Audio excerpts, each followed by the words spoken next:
Layo ng breakaway, nasa 1 minute yata hanggang, no? Congrats. So, paano ka nakawala? Paano naman ito bumayo? Sabi mo, nagmadali ka lang.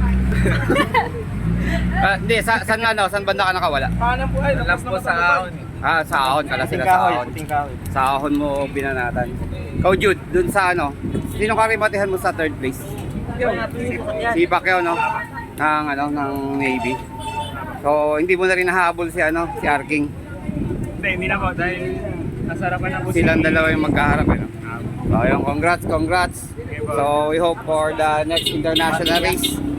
Ginto na rin tayo. Congrats. So, sino papasalamat, pabatiin? Thank you po sa team Victoria Sports.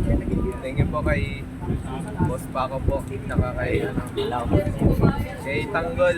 Kay Tanggol. Ayun, Jude. Maraming salamat po sa lahat. Special na mabatiin, Jude. Pamilya ko po at sa girlfriend ko. Okay, 10-10. Ayun, congrats. So, magdiwang Victoria Sport.